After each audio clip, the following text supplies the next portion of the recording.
मैं सिस्टर कामरान इजाज।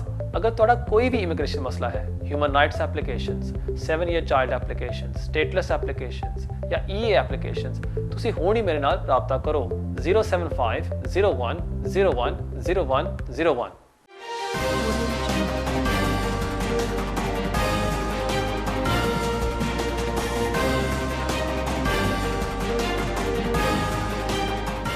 बिस्मिल्लाहिर्रहमानिर्रहीम। अस्सलाम वालेकुम नाज़रीन, मैं हूं आपका मेज़बान कामरान इजाज़।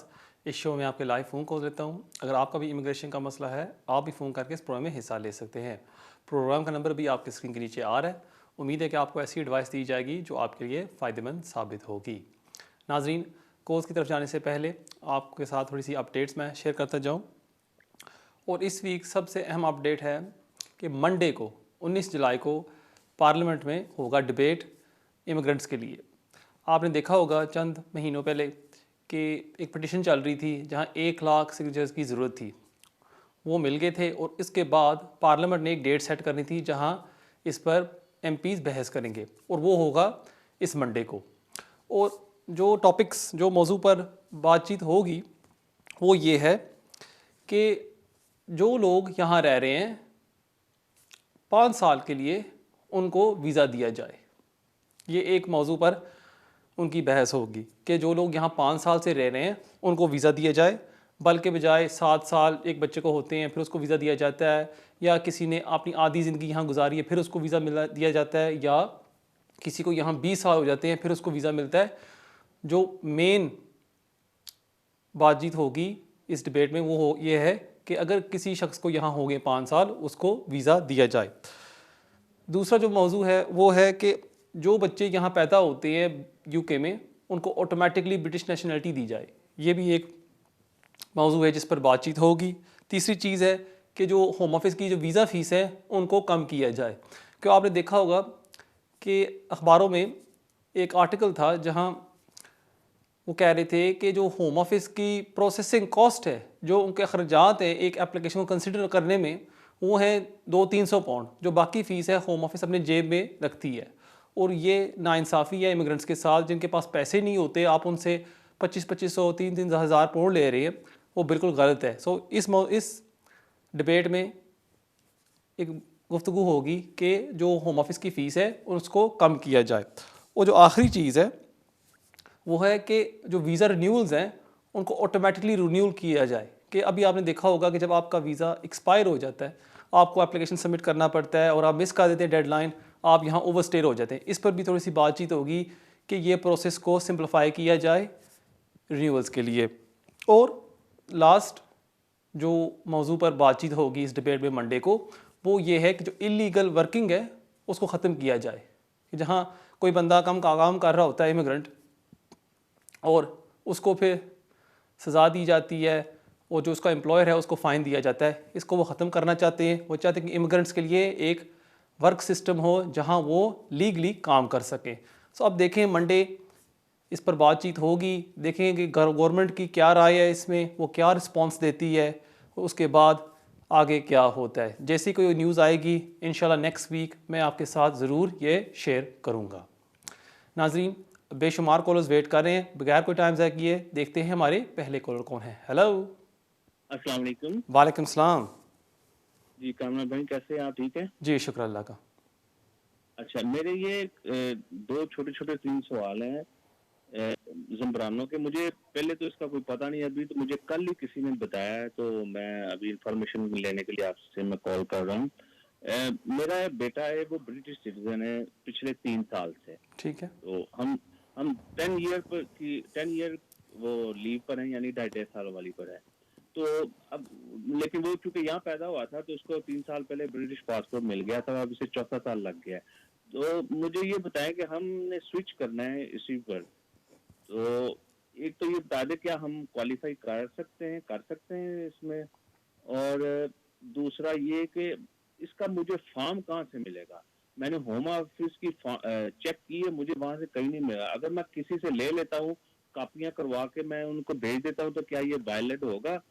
और उसकी कोई डेडलाइन है उनको फॉर्म भेजने की? ठीक है, मैं देता हूँ आपके सवाल ठीक का है। जवाब। और तीसरा कोई इसकी कोई डॉक्यूमेंट्स क्या भेजे हम साथ में सपोर्टिंग ठीक है जी, मैं देता हूँ आपके सवाल का जवाब। बहुत शुक्रिया आपके कॉल का। जहाँ तक आपका पहला सवाल है कि आपका बच्चा ब्रिटिश है और आप ज़मरानी रूल का फ़ायदा उठा सकते हैं या नहीं, बिल्कुल आप उठा सकते हैं, आप अप्लाई कर सकते हैं। लेकिन जैसे मैंने पिछली भी अर्ज़ किया था कि एक चीज़ का आपने ख्याल रखना है कि जब तक कोर्ट ऑफ अपील की डिसीजन नहीं आती, जो भी एप्लीकेशन ज़मरानी रूल के तहत सबमिट किए जाएंगे उनको होल्ड पर किया जाएगा। तो इसलिए ये चीज़ आपने जहन में रखनी है जब आप एप्लीकेशन सबमिट करते हैं। जहाँ तक आपका दूसरा सवाल है कि फ़ॉर्म आप कहाँ से ले सकते हैं, बेस्ट चीज़ यही होगी कि अगर आप किसी सॉलिसिटर से मिल लें, वो आपको सही तरह गाइड कर सकता है। क्योंकि अगर आप कोई किसी का फॉर्म लेके आप कॉपी कर लेंगे, उस पर रेफरेंस नंबर लिखा होगा किसी और शख्स का, और वो फिर आपका एप्लीकेशन इनवैलिड हो जाएगा। और जहाँ तक आपका तीसरा सवाल है कि कौन कौन से डॉक्यूमेंट्स चाहिए होंगे, वो डिपेंड करेगा जो आपके सर्कमस्टांसिस हैं और आप किस तरह साबित कर सकते हैं कि आप बच्चे की परवरिश ले रहे हैं और पेरेंटल रिस्पॉन्सिबिलिटी आप शेयर कर रहे हैं या आप सोल कर रहे हैं, वो आपने साबित करना होगा। अगेन बेस्ट चीज़ ये होगी कि आप किसी सॉलिसिटर के पास जाके एडवाइस ले लें, वो आपको सही तरह गाइड कर सकेगा। बहुत शुक्रिया आपके कॉल का, और देखते हैं हमारे अगले कॉलर कौन है। हेलो, अस्सलाम वालेकुम। वालेकुम सलाम। क्या हाल है, ठीक हो, खैरियत है? जी शुक्र दादा। मैं इधर यूके में रह रहा हूँ तकरीबन 1990 से। ठीक है। तो मैं ब्रिटिश होल्डर हूँ, ठीक है। जी जी। और इधर मेरा एक बच्चा भी है, वाइफ भी है, इधर रह रहा हूँ। तो मेरी एक शादी जो है पाकिस्तान में है, ठीक है। ठीक है।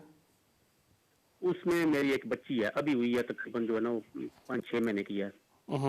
तो मैं उसको इधर अप्लाई करने के लिए, वीज़ा अप्लाई करने के लिए बच्ची के लिए, उसको मेरा जो है ना, जिस वक्त मैं आया था 1990 में, उसके बाद मुझे याद नहीं है कि मुझे नेशनलिटी मिली थी, ठीक है। और नेशनलिटी का मुझे याद नहीं है नेशनलिटी किस डेट पर मिली थी और किस महीने में मिली थी, मगर वो नेशनलिटी मुझसे गुम हो गई है। मगर बच्ची कब पैदा हुई थी जी? जो बच्ची आपकी वो कब पैदा हुई थी? 4-5 माह पहले? वो अभी 4-5 महीने में। ठीक है, माह पहले। ठीक है। वो तो फिर ब्रिटिश है ना, आपके पास ब्रिटिश पासपोर्ट तो है ना? जी, मेरा ब्रिटिश पासपोर्ट है। ठीक है। तो मैं उधर से पाकिस्तान से पूछा था, तो वो बात जो एजेंट उधर बैठे हुए ना, वो कहते थे कि जो ना आपको नेशनलिटी जरूरी चाहिए होगी, ठीक है ना। उसके साथ जो ना आप अप्लाई कर सकते हैं, वैसे तो आपको नहीं हो सकता। मगर ब्रिटिश नेशनलिटी अप्लाई मैंने ऑनलाइन देखा है, उधर में फिल की है।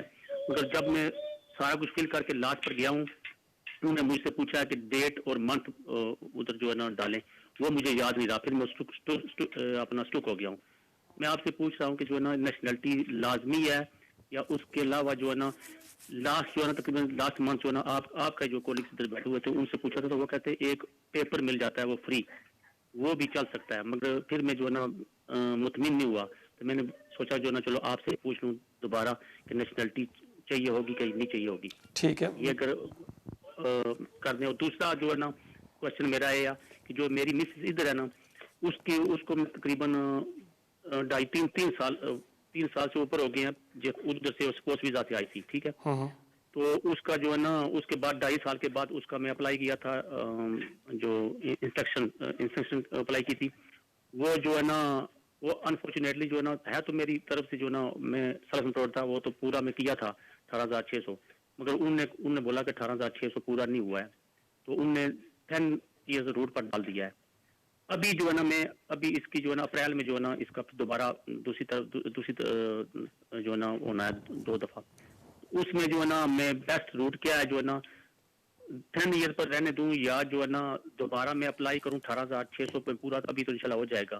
तो वो पूरा करके तो वो 5 साल के रूट पर डाल देंगे, दोबारा जो है ना स्टे के जो जिस तरह होता है वो डाल देंगे, या क्या करना चाहिए? ठीक है, मैं देता हूँ आपके सवाल का जवाब। क्वेश्चन मेरे हैं, प्लीज। बहुत शुक्रिया आपके कॉल का। Thank you. अब इस सवाल का जवाब मैं दूंगा ब्रेक के बाद, क्योंकि मुझे बताया जा रहा है एक ब्रेक होती जा रही है। जाने से पहले मैं आपको अपना ईमेल एड्रेस दे जाऊँ, जो अभी आपके स्क्रीन के ऊपर आ रहा होगा, kejaz@me.com।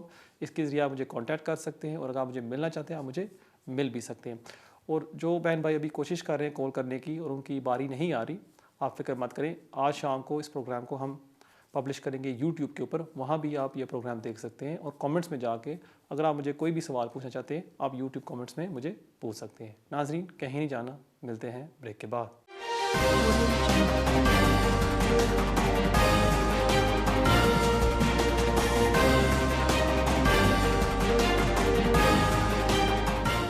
मैं सोलिसिटर कामरान एजाज। अगर ਤੁਹਾਡਾ ਕੋਈ ਵੀ ਇਮੀਗ੍ਰੇਸ਼ਨ ਮਸਲਾ ਹੈ, human rights applications, 7 year child applications, stateless applications ਜਾਂ ਈਏ ਐਪਲੀਕੇਸ਼ਨਸ, ਤੁਸੀਂ ਹੁਣ ਹੀ ਮੇਰੇ ਨਾਲ ਰਾਬਤਾ ਕਰੋ 075 01 01 01 01।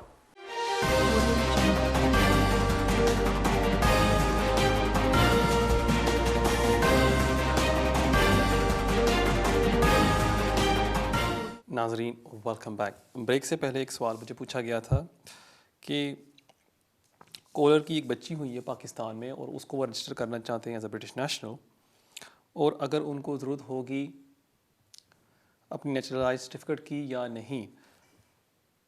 आपको ज़रूरत नहीं होगी। मेनली जब आप फॉर्म भरते हैं बच्ची का, आपके डिटेल्स वो मांगते हैं, पासपोर्ट नंबर और माँ का भी वो मांगते हैं डिटेल्स, और आपने वो फॉर्म जमा करवा देना है। अगर उसके बाद उनको कोई डिटेल्स चाहिए होंगे वो आपसे मांग लेंगे, लेकिन जहाँ तक बच्ची का पासपोर्ट है मेनली वो आपको मांगेंगे कि आप अपना पासपोर्ट नंबर दें, और वहाँ से वो तय कर सकते हैं कि आप कब ब्रिटिश हुए थे और कब से आप यहाँ यूके में रह रहे हैं। सो मेनली आपने अपना ब्रिटिश पासपोर्ट नंबर देना होता है और अपने डिटेल्स।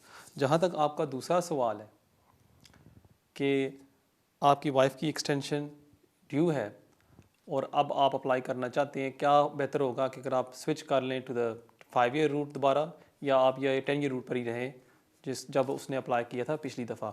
मेरे ख्याल में अगर आप इनकम रिक्वायरमेंट को सेटिस्फाई कर रहे हैं, बेहतर होगा कि आपकी वाइफ अब अप्लाई कर ले ऑन द 5 ईयर रूट। उसका ये फ़ायदा है, नहीं अभी मेरे ख्याल में कोई ज़रूरत नहीं है आपको स्विच करने की, क्योंकि आपके वाइफ के यहाँ 5 साल तो हो गए और 5 साल अब रहते हैं। अगर आपकी वाइफ अब स्विच करती है टू द 5 ईयर रूट, उसको दोबारा 5 साल पूरे करने होंगे, और अगर वो यहाँ यूके में 10 साल पूरे कर लेती है, वो लॉफुल रेजिडेंस के तहत अप्लाई कर सकती है इंडेफिनिट लीव टू रिमेन के लिए। सो इसलिए क्योंकि अब ये इसकी दूसरी एक्सटेंशन होगी, इसमें कोई फ़ायदा नहीं है कि अगर वो स्विच करती है या नहीं। सो उम्मीद है आपको आपके सवाल का जवाब मिल गया होगा। बहुत शुक्रिया आपके कॉल का, और देखते हैं हमारे अगले कॉलर कौन है। हेलो, अस्सलाम वालेकुम कमरान भाई। वालेकुम सलाम। कमरान भाई, मेरा छोटा सा सवाल है। कमरान भाई, मैंने जब इंडेफिनेट अप्लाई की थी तो मेरी एप्लीकेशन इनवैलिड हो गई थी, तो मैंने दोबारा डाली थी एप्लीकेशन, तो उन्होंने मुझे इंडेफिनेट ग्रांटेड कर दी थी। लेकिन अभी मैंने नेशनलिटी अप्लाई करनी है, वो जो एप्लीकेशन इनवैलिड हुई थी उसका कोई असर तो नहीं पड़ेगा मेरी नेशनलिटी पे? मुझे ज़रा ये बता दें। आप कितने दिन आपकी एप्लीकेशन इनवैलिड थी?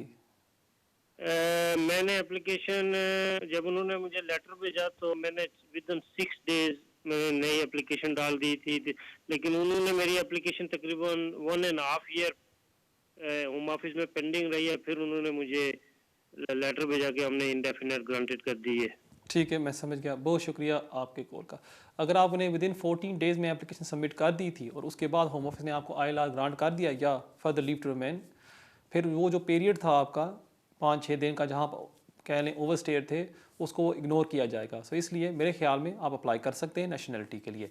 लेकिन बेस्ट चीज़ ये होगी नेशनलिटी की एप्लीकेशन सबमिट करने से पहले एक दफ़ा किसी सोलिसिटर से मिल लें, वो एक दफ़ा आपके सारे पेपर्स चेक कर ले और 100% आपको वो कह सकता है कि आप अप्लाई कर सकते हैं। क्योंकि मैं ये नहीं चाहता कि आप अप्लाई कर दें और फिर आपकी एप्लीकेशन रिफ्यूज़ हो जाए और आपकी फ़ीस ज़ाया जाए। बहुत शुक्रिया आपके कॉल का, और देखते हैं हमारे अगले कॉलर कौन है। हेलो, अस्सलाम वालेकुम कमरान भाई। वालेकुम सलाम। क्या हाल है कमरान भाई? ठीक ठाक? जी शुक्र अल्लाह बहुत का। अच्छा आपका programme. Thank you so much. Thank you. अच्छा कमरान भाई, मेरा क्वेश्चन है कि मैं 2007 में यहाँ पे आया था, जी जी, ठीक है, और स्टूडेंट वीजा पे आया था। ठीक है। उसके बाद 2011 में शादी हो गई थी, फिर उसका 5 साल का वीजा लगा, फिर उन्होंने रिवोक करवा दिया वीजा। अभी फिर मैंने पार्टनर है मेरा, ब्रिटिश पार्टनर है। अभी ठीक। मेरा बेबी हुआ वीक पहले, ठीक है। मैं इलीगल हो गया था क्योंकि उन्होंने वीजा रिवोक करवा दिया था। ठीक है। और अभी मेरा बेबी हुआ है, और अब मैं अब कौन सी एप्लीकेशन डालूं? ज़िब्रानो आजकल सुनने को आ रहा है, तो कौन सी क्या कहते हैं एप्लीकेशन मेरे लिए बेहतर होगी? ठीक है। आप गाइड कर सकते हैं? ठीक है, मैं देता हूँ आपके सवाल का जवाब। बहुत शुक्रिया आपकी कॉल का। जहाँ तक मेरी राय है, मैं आपको एडवाइस करूँगा कि आप इमिग्रेशन रूल्स के तहत एक एप्लीकेशन सबमिट करें। आप ज़म्ब्रानो की एप्लीकेशन अभी ना सबमिट करें, क्योंकि उसकी वजह मैं आपको बताता हूँ कि अगर आप ज़म्ब्रानो की एप्लीकेशन आप अभी सबमिट करेंगे उसकी फ़ीस तो माफ़ हो जाएगी क्योंकि उसकी कोई फ़ीस नहीं है। लेकिन जब तक कोर्ट ऑफ अपील की डिसीजन नहीं आती, होम ऑफिस उन एप्लीकेशंस पर फ़ैसला नहीं करेगी। अब हमें नहीं पता कि वो 6 माह हो सकते हैं, 8 माह हो सकते हैं, साल भी हो सकता है। और दूसरी बात कि अगर बेशुमार लोग अभी अप्लाई कर रहे हैं ज़बरान रूल के ऊपर, और काफ़ी बैकलॉग भी हो सकती है। हो सकता है आपकी एप्लीकेशन साल 1.5 साल पेंडिंग रहे और उस दौरान आप फिर काम नहीं कर सकेंगे। इसलिए मेरी एडवाइस आपसे होगी, क्योंकि आप एक ओवरस्टेयर हैं, अभी आपके पास वीज़ा नहीं है, आप इमिग्रेशन रूल्स के तहत एक एप्लीकेशन सबमिट करें। उसकी फ़ीस होती है तकरीबन £2600। अगर आपके पास पैसे नहीं हैं क्योंकि आप काम नहीं कर रहे, फिर आप होम ऑफिस से रिक्वेस्ट कर सकते हैं कि होम ऑफिस की फ़ीस माफ़ की जाए, और कोरोना वायरस की वजह से होम ऑफिस फ़ीस माफ़ कर रही है। सो मेरे ख्याल में आप इमिग्रेशन रूल्स के तहत एक एप्लीकेशन सबमिट करें, और मुझे पूरी उम्मीद है आपको होम ऑफिस वीज़ा इशू कर देगी। उसके बाद अगर आप चाहें, आप ज़माना रूल के तहत अप्लाई करना चाहते हैं, जब कोर्ट ऑफ अपील की जजमेंट आ जाती है फिर आप अप्लाई कर सकते हैं, और होम ऑफिस आपको फिर 5 ईयर रूट पर स्विच कर देगी। सो क्योंकि आप ओवरस्टेयर हैं, मेरे ख्याल में आपको इमिग्रेशन रूल्स पर अप्लाई करना चाहिए। जो नाज़रीन ये प्रोग्राम देख रहे हैं और उनके पास है अभी 2.5 साल का वीज़ा और वो 10 ईयर रूट पर हैं, उनको मैं एडवाइस करूंगा कि फौरी तौर पर आप ज़मरानो की एप्लीकेशन सबमिट करते हैं। और उसकी ये वजह है क्योंकि उसकी फ़ीस नहीं लगती। दूसरा, होम ऑफिस ने कहा है कि आप 2 एप्लीकेशन सेम टाइम सबमिट कर सकते हैं। क्योंकि फ़र्ज़ करें मेरा अभी 2.5 साल का वीज़ा है जो एक्सपायर हो रहा है अगले साल नवंबर में, तो तकरीबन 1.5 साल अभी है। उस सूरत हाल में मैं आपको एडवाइस करूंगा आप ज़मरानो की एप्लीकेशन डाल दें, क्योंकि 90% होम ऑफिस वो केस हार जाएगी, और जैसे ही वो जजमेंट आ जाती है इमिग्रेंट्स के हक़ में, फिर आपको वीज़ा मिल जाएगा अंडर द 5 ईयर रूट। सो इसलिए मैं ये बात दोबारा दोहराना चाहूँगा कि अगर आपके पास कोई लीव नहीं है, मेरी एडवाइस आपसे होगी कि आप इमिग्रेशन रूल्स पर एक एप्लीकेशन सबमिट करें। अगर आपके पास लीव ऑलरेडी है, अगर आप ऑलरेडी 10 ईयर रूट पर हैं, आपके पास 2.5 साल का वीज़ा है, मैं आप सब लोगों को एडवाइस करूँगा कि आप ज़मरानो की एप्लीकेशन डाल दें, क्योंकि जैसे ही वो जजमेंट आती है कोर्ट ऑफ अपील की, फिर आप उस रूलिंग का फ़ायदा उठा सकते हैं। उम्मीद है आपको आपके सवाल का जवाब मिल गया होगा। बहुत शुक्रिया आपके कॉल का, और देखते हैं हमारे अगले कॉलर कौन है। हेलो। जी अस्सलाम वालेकुम कामरान भाई। वालेकुम सलाम। अच्छा कामरान भाई, मेरा क्वेश्चन जो है थोड़ा डिफरेंट है। मैं कनाडा के बारे में पूछना चाह रहा था कि मैंने 1997 या 1998 में मैंने इमिग्रेंट वीज़ा अप्लाई किया था, जो कि 2001 में रिफ्यूज़ हो गया था सो सम रीज़न। तो उसके बाद फिर मैं यूके आ गया। अब मेरे पास यहाँ पे ब्रिटिश पासपोर्ट है, बच्चे हैं, फैमिली है, सब कुछ है। अगर मैं विजिट करना जाऊँ कनाडा में, तो उनका एक एक फॉर्म है छोटा सा, वो फिलअप करना होता है ब्रिटिश सिटीजन को। तो उस पर एक ऑप्शन आता है कि आप पहले कभी रिफ्यूज हुए हैं कि नहीं हुए। वहाँ पे मुझे क्या लिखना चाहिए, और ये कब तक रिफ्यूजल का रिकॉर्ड जो है ये रखते हैं कनाडा और इंग्लैंड वाले? ठीक है, थैंक यू वेरी मैं देता हूँ आपके सवाल का जवाब। बहुत शुक्रिया आपके कॉल का। अब मैं कनाडा इमिग्रेशन को डील तो नहीं करता, लेकिन एक सरसी जवाब मैं आपको ज़रूर दे दूँगा कि अगर वो आपसे ये सवाल पूछ रहा है, आप डिक्लेयर कर दें, क्योंकि ये ना हो कि उनके सिस्टम पर आ जाए और फिर वो आपको जानबूझकर रिफ्यूज़ कर दें। अब जहाँ तक आपका दूसरा सवाल है कि कब तक उनके रिकॉर्ड्स में रहता है, वो तो मैं आपको नहीं बता सकता। बेस्ट चीज़ ये होगी कि अगर आप कोई कनेडियन सलिसिटर से रब्ता कर लें, वो फिर आपको बता सकता है कि कितने साल वो अपने रिकॉर्ड्स में रखते हैं। लेकिन जहाँ तक आपका सवाल है कि आपको डिक्लेयर करना चाहिए या नहीं, मैं तो आपको यही एडवाइस करूँगा उसको ज़रूर डिक्लेयर कर दें। बहुत शुक्रिया आपके कॉल का, और देखते हैं हमारे अगले कॉलर कौन है। हेलो। अस्सलाम वालेकुम वालेकुम सलाम। साहब, कैसे हैं आप? ठीक हैं? जी शुक्र अल्लाह का। ये मेरा भी ये ज़मरानो के मुतल्लिक ये क्वेश्चन है। जी जी। ये मुझे ये बताएं, मैंने भी अप्लाई करना है, पर ये मैंने सुना है कि डेडलाइन तो गुजर चुकी है 30 जून। तो क्या नंबर 1 कि हम अभी भी उस पर भेज सकते हैं, और दूसरा ये जी जी। कि फॉर्म जो है वो ऑनलाइन मिल जाएगा उनकी वेबसाइट से? ठीक है। आपने मेरी लास्ट वीक की वीडियो देखी थी या नहीं? जी नहीं। नहीं देखी ना। नहीं। आप जाएं अभी यूट्यूब पर, वहाँ मेरा नाम टाइप करें, वहाँ मैंने तफसील में 25 मिनट की वीडियो बनाई है लास्ट वीक के प्रोग्राम में, जहाँ आप देख सकते हैं। इसमें मैं डिटेल में बात करता हूँ ज़माना रूल के ऊपर, लेकिन फिर भी मैं आपका जवाब देता हूँ। बहुत शुक्रिया आपके कॉल का। जहाँ तक आपका पहला सवाल है कि इसमें कोई डेडलाइन है या नहीं, अब देखें, जैसे मैंने लास्ट वीक भी अर्ज़ किया था कि आपकी होम ऑफिस का कहना था कि अगर आपके पास वीज़ा नहीं है, आपने एप्लीकेशन सबमिट करना है 30 जून से पहले। अब 30 जून तो गुजर गया है। अगर फिर भी एज एन ओवरस्टेयर आपके पास वीज़ा नहीं है और आप ज़मरानो रूल पर एप्लीकेशन सबमिट करना चाहते हैं, आप कर सकते हैं। आपको कोई वजह बतानी होगी कि जिस वजह से आप अप्लाई नहीं कर सकते 30 जून से पहले। आप कह सकते हैं कि आपको पता नहीं था ज़मरानो रूल के बारे में, या आपको एप्लीकेशन फॉर्म नहीं मिला था इन टाइम। होम ऑफिस का ये कहना है कि हम काफ़ी फ्लेक्सिबल हैं इस टाइम में कि अगर किसी ने अप्लाई नहीं किया था ज़मरानो रूल के ऊपर, हम फ्लेक्सिबिलिटी, नरमी के साथ उसका केस कंसिडर करेंगे। सो इसलिए अगर आप अप्लाई करना चाहते हैं, आपके पास कोई वैलिड लीव नहीं है, आप अप्लाई कर सकते हैं, लेकिन आपने कोई वजह देनी होगी। अगर आपके पास ऑलरेडी वीज़ा है, 2.5 साल का वीज़ा, आप 10 ईयर रूट पर हैं, फिर आपके ऊपर कोई डेडलाइन नहीं, आप एनी टाइम अप्लाई कर सकते हैं ज़मरानो रूल के ऊपर। इसका ख्याल रखें। जिन लोगों के पास वीज़ा नहीं है उनको कोई रीज़न बताना होगा क्योंकि वो नहीं अप्लाई कर सके 30 जून से पहले। अगर आपके पास वीज़ा ऑलरेडी है, आपको कोई डेडलाइन नहीं लागू लगती। ठीक है जी। ये 2 चीज़ें आपने जहन में रखनी है। एक और बात आपको मैं बताता चलूँ, होम ऑफिस ने अपनी पॉलिसी को अपडेट करना है। अब वो कब करेगी? मेरे ख्याल में इस माह में वो कर देगी। जैसे ही वो अपडेट करती है, होम ऑफिस का ये कहना है कि हम सब लोगों को 6 वीक्स देंगे जिसमें वो दोबारा एप्लीकेशन सबमिट कर सकते हैं। और जैसे ही होम ऑफिस अपनी पॉलिसी को अपडेट करती है और ये 6 वीक्स की डेडलाइन शुरू हो जाती है, आपको कोई रीज़न देने की ज़रूरत नहीं होगी। इसलिए उसका भी आप वेट कर सकते हैं। लेकिन अगर आप उससे पहले सबमिट करना चाहते हैं एप्लीकेशन और आपके पास अभी वीज़ा नहीं है, आपको कोई रीज़न देना होगा। अगर आपके पास वीज़ा है, आप एनी टाइम एप्लीकेशन सबमिट कर सकते हैं। आप अगले साल भी सबमिट कर सकते हैं। आप अपने वीज़ा एक्सपायर होने से पहले 1 दिन पहले भी आप एप्लीकेशन सबमिट कर सकते हैं ज़मरानो की। बल्कि आप अपनी एक्सटेंशन की वीज़ा की अपनी एक्सटेंशन एप्लीकेशन भी सबमिट कर सकते हैं। उस सेम टाइम आप एक ज़मरानो एप्लीकेशन भी सबमिट कर सकते हैं, क्योंकि कोर्ट्स ने कहा था वैसे तो आप 2 एप्लीकेशन सेम टाइम सबमिट नहीं कर सकते, लेकिन इस ज़मरानो रूल में आप एक ज़मरानो एप्लीकेशन सेम टाइम सबमिट कर सकते हैं और एक इमिग्रेशन रूल्स पर भी एक एप्लीकेशन आप सबमिट कर सकते हैं। और मेरी एडवाइस सब बहन भाइयों से होगी जिनका वीज़ा 2.5 साल का वीज़ा एक्सपायर हो रहा है, आप ज़रूर एक्सटेंशन की एप्लीकेशन डालें 2.5 साल की, चाहे आपके 2500 पाउंड लगते हैं। और उसकी वजह मैं बताता चलूँ कि अगर खुदा ना करे होम ऑफिस अपील जीत लेती है कोर्ट ऑफ अपील में, फिर जिन लोगों ने ज़मरानो के एप्लीकेशन सबमिट किए हैं वो सब रिफ्यूज़ हो जाएंगे। और अगर आपने 2.5 साल की एक्सटेंशन की एप्लीकेशन नहीं डाली थी, फिर आपके पास कोई स्टेटस नहीं होगा और जो टाइम आपने स्पेंड किया था 10 ईयर रूट के ऊपर वो दोबारा शुरू होगा 0 से। इसलिए वो कहते हैं ना इंग्लिश में, you rather be safe than sorry.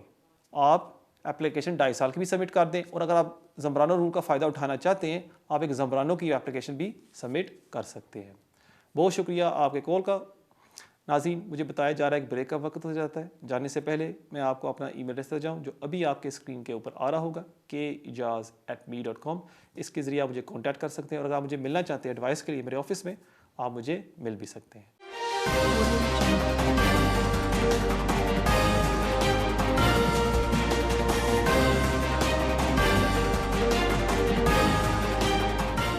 मैं सिस्टर कामरान एजाज। अगर तुहाडा कोई भी इमिग्रेशन मसला है, human rights applications, 7 year child applications, stateless applications या EA एप्लीकेशंस, तुसी हुण ही मेरे नाल राबता करो 075 01 01 01 01।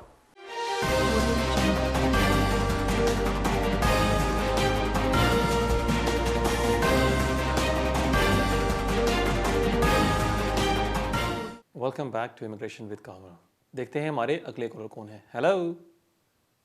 वालेकुम कमरान साहब। वालेकुम सलाम। कमरान साहब, मेरा क्वेश्चन ये है कि मेरे पास है इंडेफिनिट लीव टू रिमेन है, राइट। ठीक है, और मेरे साथ 3 बच्चे थे, लड़की मेरी और वाइफ थी। तो मेरे साथ वीज़ा मेरा करते तो उस टाइम मैंने 2 इयर्स बैक उसका असरम डाल दिया। सॉरी, आपकी आवाज़ नहीं आ रही सही तरह मुझे। अभी कैसे? अभी ठीक है आवाज़? नहीं, आप अभी ट्राई करें, दोबारा करें। अभी अभी हाँ ठीक है आवाज? जी जी, अभी बेहतर है। जी जी, बात करें। अच्छा, तो मैं ये कह रहा था, उनका फिर मैंने असाइलम डाल दिया था 2 इयर्स बैक, क्योंकि उस वक्त मैंने अपनी जो है ना FRFP डाल दी थी, जो मेरी फिर ग्रांट होगी उसके फिर मैंने इंडेफिनिट ले लिया। ठीक है। तो अब इनका 2 साल बच्चों को हो गए असाइलम के ऊपर, ठीक है ना। अब अभी तक इनका इंटरव्यू भी नहीं हुआ। तो मेरे जो वकील थे उन्होंने 120 के तहत होम ऑफिस को लेटर भी 2 लिख चुके हैं कि भाई इनके अभी स्टेटस चेंज हो गया है, तो इनको वीजा दे दो या कुछ करो, लेकिन कोई जवाब नहीं है, कोई कुछ नहीं है।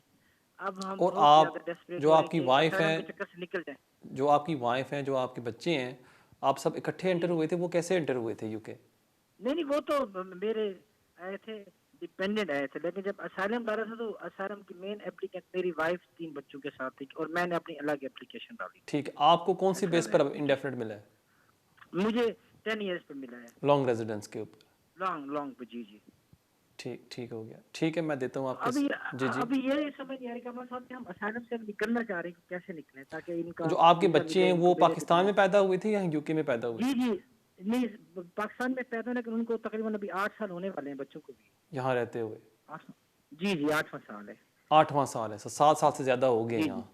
जी, 7 साल से ज्यादा हो गए हैं, बिल्कुल। ठीक है, मैं देता हूँ आपके सवाल का जवाब। बहुत शुक्रिया जी आपके कॉल का।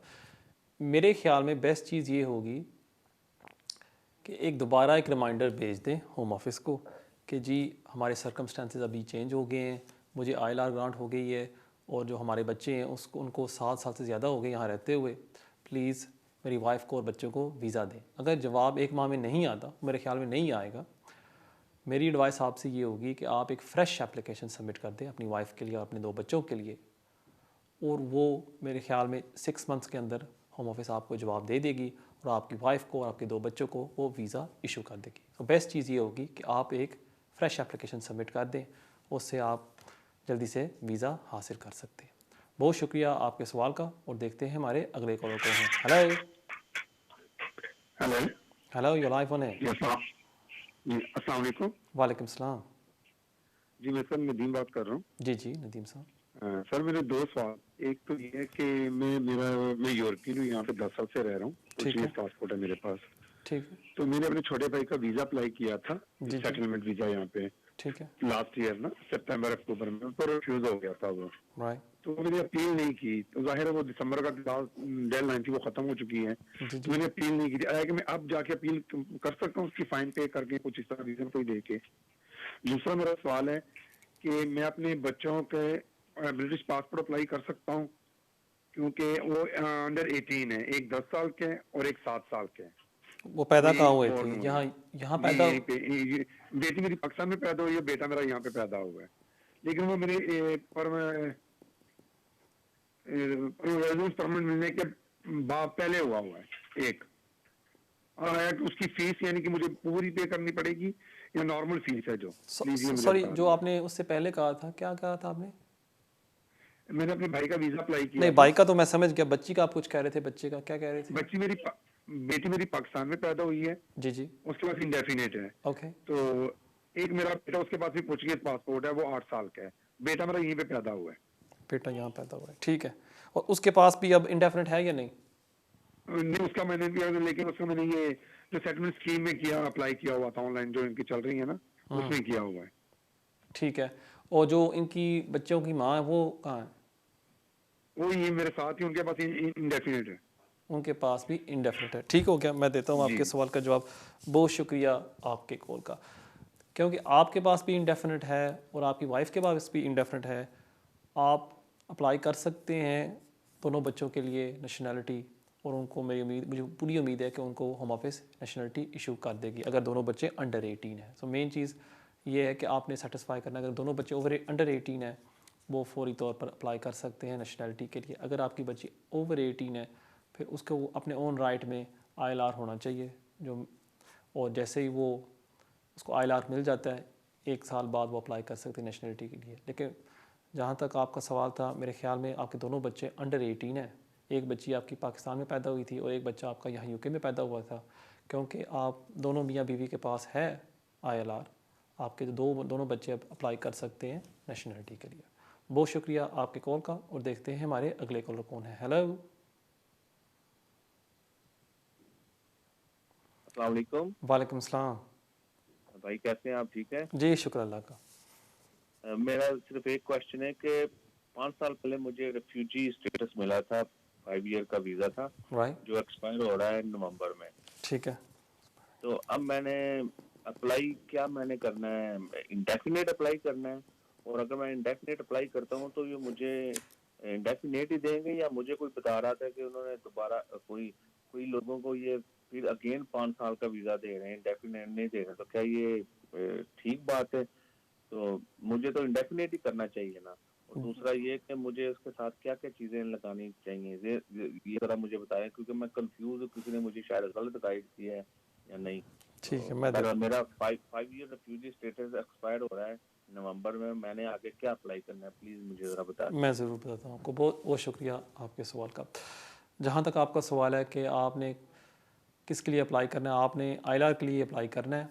28 डेज़ पहले आप अप्लाई कर सकते हैं इंडेफिनेट के लिए, और उसके लिए आपने प्रूफ लगाना होगा कि पिछले 5 साल से आप यहाँ UK में रह रहे हैं। आपने बताया मुझे कि किसी ने आपको बताया है कि होम ऑफिस अब लोगों को, असाइलम सीकर्स को ILR नहीं ग्रांट करेगी, बल्कि उनको 5 साल का वीज़ा इशू करेगी। ये एक होम ऑफिस की एक नई आपके लिए प्रपोज़ल है जो वो लेके आना चाहती है लॉ में, और वो चाहते हैं कि असाइलम सीकर्स को, जो नए असाइलम सीकर्स आते हैं, उनको इंडेफिनेट ग्रांट ना किया जाए और उनको एक वीज़ा दिया जाए जो वो बार बार अप्लाई करें रिन्यूअल के लिए, और होम ऑफिस असेस करती रहेगी कि अब इस शख्स को जान को ख़तरा है, या अगर ये अपने वापस अपने कंट्री जा सकता है या नहीं। लेकिन क्योंकि आपको तो ग्रांट हो चुका है असाइलम, आप पर ये लॉ लागू नहीं होगा और आपको परेशान होने की ज़रूरत नहीं। आपने अप्लाई करना है इंडेफिनेट लीव टू रिमेन के लिए। बहुत शुक्रिया आपके सवाल का, और देखते हैं हमारे अगले कॉलर कौन है। हेलो, अस्सलाम वालेकुम। वालेकुम सलाम। कामरान भाई, मेरा आपसे ये सवाल है कि मुझे क्या नाम से बच्ची की बेस पर वीज़ा मिला था, तो मुझे पहले उन्होंने 1 साल का वीज़ा दिया था, तो दोबारा मैंने एक्सटेंड किया था, मुझे 2.5 साल का दिया। अब मेरे 4 साल हो गए, और तीसरी मेरी जो क्या नाम से एक्सटेंड है वो 10वें महीने की 7 तारीख है। क्या मैं क्या डेफिनेट के लिए अप्लाई कर सकता हूँ? मैं पिछले वीक आपका प्रोग्राम सुना था। बहुत अच्छा कि आपने सुना है मेरा प्रोग्राम। लेकिन जो आपका पहला वीज़ा था, आपने मुझे बताया कि आपको 1 साल का वीज़ा मिला था, वो कब इशू हुआ था आपको, कौन से साल में? वो हुआ था 2017 में, 2017 के अगस्त में शुरू हुआ था। 2017 में। और उस टाइम, सॉरी मैं आपकी बात तोड़ रहा हूँ, उस टाइम जो आपकी वाइफ थी उसके पास भी 2.5 साल का वीज़ा था, या वो ब्रिटिश थी? वो ब्रिटिश है, मेरी बच्ची भी ब्रिटिश है। ठीक है, उन्होंने आपको 1 साल का वीज़ा दिया था उस टाइम? मुझे 1 साल का दिया था। मैं पहले अनलीगल था ना, मैंने शादी की, शादी के बाद मेरी बच्ची हुई, बच्ची के बेस पर मुझे उन्होंने वीज़ा दिया, क्योंकि शादी के बेस पर मुझे पाकिस्तान जाना पड़ता था। ठीक है, और जब आपको वीज़ा मिला 1 साल का, उस टाइम आप इलीगल थे, राइट? ठीक, जी जी, आप इलीगल थे, ठीक है। और जो आपको अभी 2.5 साल का वीज़ा मिला था, उस जो लेटर पर क्या लिखा हुआ है? 30 मंथ वीज़ा कौन से रूट के ऊपर? ये 10 जो पहला साल का उन्होंने मुझे वीज़ा दिया था ना, वो उस लेटर पर ही लिखा था कि 10 साल के रूट पर आपको ठीक है, हाँ वो डाला मुझे। ठीक है जी, मैं देता हूँ आपके सवाल का जवाब। बहुत शुक्रिया आपके कॉल का। जी जी हाँ, आपने इंडेफिनिट लीव टू रिमेन के लिए नहीं अप्लाई करना, क्योंकि आपके पैसे ज़ाया जाएंगे। आपने दोबारा एक्सटेंशन के लिए अप्लाई करना है। अब मुझे ये नहीं पता क्यों होम ऑफिस ने गलती के साथ आपको 1 साल का वीज़ा ग्रांट कर दिया। उनका काम बनता था आपको 2.5 साल का वीज़ा दें। हो सकता है उनकी तरफ से कोई गलती होगी, लेकिन आपने जब आपका वीज़ा एक्सपायर होगा, आपने अप्लाई करना है 2.5 साल एक्सटेंशन के लिए। जैसे आपके यहाँ 10 साल लॉफुल UK में हो जाते हैं, फिर आप अप्लाई कर सकते हैं इंडेफिनिट लीव टू रिमेन के लिए। अगर आप अभी अप्लाई कर देते हैं, होम ऑफिस आपके एप्लीकेशन को रिफ्यूज़ कर देगी, और उसके बाद फिर आपको कहेगी कि जी आप हमें दें 1560 पाउंड्स IHS फीस, और उसके बाद फिर आपको वो ग्रांट करेंगे 2.5 साल का वीज़ा। इसलिए प्लीज़ मेरी आपसे दरख्वास्त है कि आप ILR की एप्लीकेशन की ख्वाब को छोड़ दें, आप अप्लाई करें एक्सटेंशन के लिए। बहुत शुक्रिया आपके सवाल का, और देखते हैं हमारे अगले कॉलर कौन है। हेलो, जी अस्सलाम वालेकुम। वालेकुम सलाम। जी कामरान, मैं नदीम बात कर रहा हूँ, दोबारा भी थोड़ी देर पहले बात हुई थी। जी जी सर मैंने ना सवाल किया था अपने भाई के लिए कि मैंने उसका वीजा अप्लाई किया था सेटलमेंट के लिए सॉरी, जी जी यूरोपियन हूँ ना।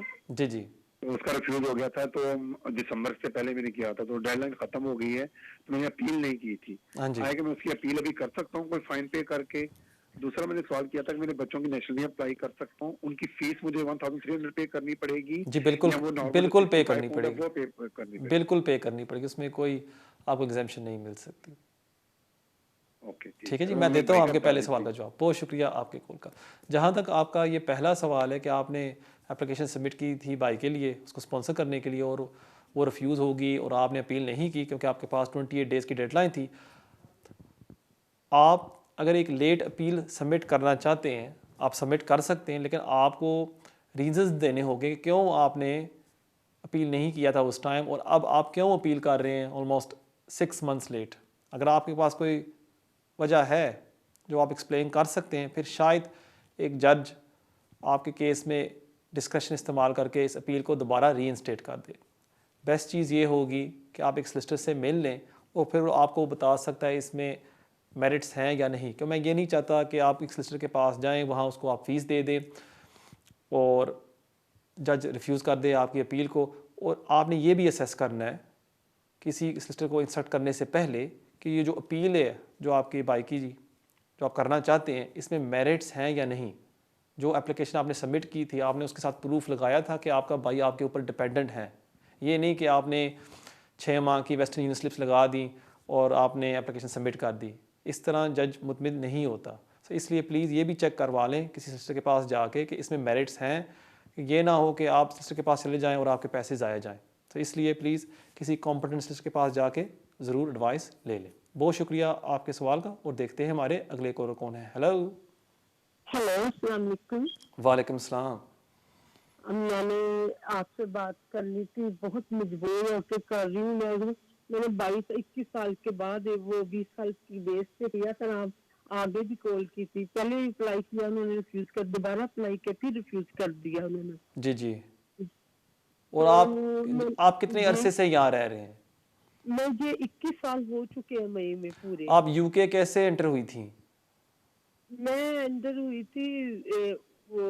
हुई थी मैं ऐसे, यानी कि आई थी यूके में, लेकिन मैंने एयरपोर्ट पे अप्लाई किया था। असाइलम अप्लाई किया था उसी दिन जब आप एंटर हुई थी? नहीं, उसी दिन नहीं अप्लाई किया था, ये नहीं कि किया था उसी दिन, लेकिन मेरे वो पासपोर्ट जिसने लेके गया था वो मेरा पासपोर्ट ले गया था साथ।